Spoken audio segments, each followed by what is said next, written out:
স্বাস্থ্যসাথীকে আয়ুষ্মান ভারতে কনভার্ট করা এবং লক্ষ্মীর ভান্ডারকে অন্নপূর্ণা যোজনায় কনভার্ট করার কাজ শুরু করা। আগামীকাল বিকেলে নবান্ন থেকে আমি এবং সংশ্লিষ্ট দপ্তরের মাননীয় মন্ত্রী সিএস এফএস এবং অন্য আধিকারিকদের উপস্থিতিতে অগ্নিমিত্রা পাল এবং আমি একটি ফর্ম পাবলিশ করব, যেই ফর্ম অন্নপূর্ণা যোজনায় ফিল আপ করতে হবে এবং আমরা কালকেই বিস্তারিত বলবো। কারণ এনরোলমেন্ট যখন যত তাড়াতাড়ি করবেন তত বেনিফিট আমরা দিতে পারব। আমাদের অন্নপূর্ণা যোজনার প্রক্রিয়াটা শুরু হয়ে যাবে কাল থেকে। যেমন যেমন ফর্ম ফিল আপ হবে তেমন তেমন ৩,০০০ টাকা ট্রান্সফারও শুরু হয়ে যাবে। আর যতক্ষণ না ৩,০০০ টাকা ট্রান্সফার হচ্ছে, স্বাস্থ্যসাথী যেমন কন্টিনিউ রাখা হয়েছে আয়ুষ্মান ভারত কনভার্ট না হওয়া পর্যন্ত, এখানে আপনার লক্ষ্মী ভান্ডারকেও কন্টিনিউ করা হবে। বিস্তারিত কালকে আপনারা জানতে পারবেন, ফর্মের কপিও আপনারা কালকে পাবেন। অফলাইন অনলাইন অবশ্যই থাকবে, শুধু পাবলিকের উপরে ছেড়ে দেওয়া হবে না। বিধায়করা নিজ উদ্যোগে ফর্ম ফিল আপ করাবেন এবং সরকারও বিডিওদের নেতৃত্বে প্রত্যেক বাড়িতে বাড়িতে ফর্ম ফিল আপের জন্য সহযোগিতা করার জন্য লোক পাবেন। এবং মাথায় রাখতে হবে, ভারতীয়রাই কেবলমাত্র এই সুযোগ পাবেন, অভারতীয়রা এই সুযোগ পাবেন না। ভারতবর্ষের সরকারের টাকা বাংলাদেশ থেকে আসা অবৈধ অনুপ্রবেশকারীদের দেওয়ার জন্য নয়, এটা খুব ক্রিস্টাল ক্লিয়ার। সরকারি বাসে আপাতত সব মহিলাদের আমাদের ফ্রি সুযোগ তারা পাচ্ছেন আগামী সপ্তাহ থেকে। তো আগেই ক্যাবিনেট অনুমোদন দিয়েছে, এটা কার্যকর হচ্ছে। কিন্তু আমরা এখনই সবাইকে সব মহিলা বললে সুযোগ দিলে পরবর্তীকালে কিন্তু কার্ড করব। আমরা দেখেছি ডোমকলে বিগত সরকারের সময় পুরুষরা লক্ষ্মীর ভান্ডার পেয়েছেন। কেউ যদি মুখ মাথা চাপিয়ে রেখে শিলিগুড়ি থেকে এনবিএসটিসির ভলভো বাসে উঠলেন দীঘা আসবেন বলে, তিনি যদি বোরখা পরে চলে আসেন, তাহলে তাকে পুরুষ না মহিলা দেখার কোনো মেকানিজম বাসের ড্রাইভার কন্ট্রাক্টরের নেই। আপাতত চালু করলেও পরে আমরা মহিলাদের জন্য আলাদা ফ্রি কার্ড করে দেওয়ার ব্যবস্থা করব। আমরা প্রাথমিকভাবে আলোচনা করেছি এবং এটা আমরা কার্যকর করতে চলেছি। আমাদের মা ক্যান্টিন রয়েছে, সেই ক্যান্টিনগুলোতে ৩৬৭টা, তাই তো অ্যাপ্রক্স ৪০০-র কাছাকাছি সংখ্যা আপাতত এই থাকছে। সেখানে আমরা ২ দিন করে মাছ খাওয়াবো, সপ্তাহে ২ দিন করে মাছ খাওয়াবো, ৫ টাকাতেই খাওয়াবো। এই কাজগুলো আমরা করছি। বাকি অন্যান্য বিষয়গুলো আছে, হবে।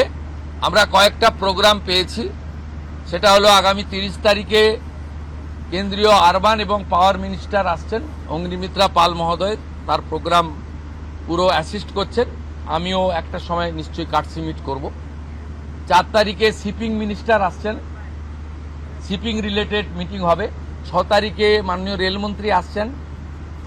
আর ৮ তারিখে দিল্লিতে স্বাস্থ্য দপ্তরের সঙ্গে পশ্চিমবঙ্গ সরকার আয়ুষ্মান ভারতের এগ্রিমেন্ট করবেন। এই প্রোগ্রামগুলো আপনাদের মাধ্যমে আমরা জানাতে চাই। আমাদের সরকার, আপনাদের সরকার আগামী সপ্তাহ থেকে মুখ্যমন্ত্রীকে বলো বন্ধ হয়ে যাচ্ছে, তার জায়গায় আমরা নাম দিচ্ছি আপনার সরকারকে বলুন। আর পুরনো যে নাম্বার ছিল ও নাম্বারেরও বদল আসছে। এই সংক্রান্ত বিস্তারিত যেদিন আমরা লঞ্চ করব সেই দিন আপনাদেরকে নাম্বার জানাবো। নামটা আমি আজকেই জানিয়ে দিলাম, আপনার সরকারকে বলুন। মাননীয় রাজ্যসভার সাংসদ শ্রমিক ভট্টাচার্য মহোদয়কে নাম ঠিক করার জন্য সরকার পরামর্শ চেয়েছিল, তিনি এই নামটা ঠিক করেছেন। মুখ্যমন্ত্রী হিসেবে আমি সেই নামটা গ্রহণ করেছি।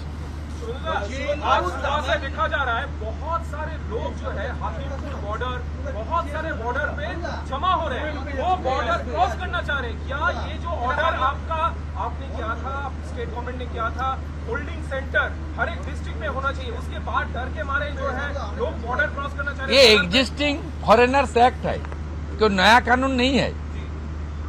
और ये लोग चला जाना चाहिए और उनका बांग्लादेशी जो नागरिक है उनका लेने का जिम्मेदार तो है उनका। तो जब हम लोग यहाँ से बोल रहा था तब वहां से उनका जो स्पोक्स पर्सन है, मैं देखा था सोशल मीडिया में और यूट्यूब में आया, जो उन्होंने बताया जो बांग्लादेशी है वो तो हम लोग ले लेगा। तो ये सब बांग्लादेशी है, इसको ले लेना चाहिए।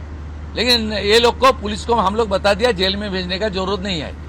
देश के रुपया में खाना खाएगा, कपड़ा देगा, मेडिसिन देगा। एक दामाद है ये लोग। जल्दी जल्दी भागो, जल्दी जल्दी भागो, नहीं तो जो करना है सरकार करेगा।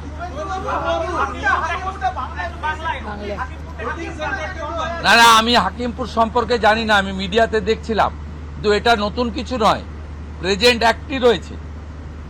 এবং আমরা বলে দিয়েছি যে বাংলাদেশের অবৈধ অনুপ্রবেশকারী তাদেরকে কোর্টে পাঠানোর কোনো দরকার নেই, আইনে নেই। সরাসরি পুলিশ নেবে এবং বিএসএফ এর হাতে হ্যান্ডওভার করবে। বিএসএফ এর যা ভারত সরকার বাংলাদেশ সরকারের সঙ্গে আছে এগ্রিমেন্ট, তাতে বাংলাদেশি প্রুফ করে হ্যান্ডওভার করে দেবে।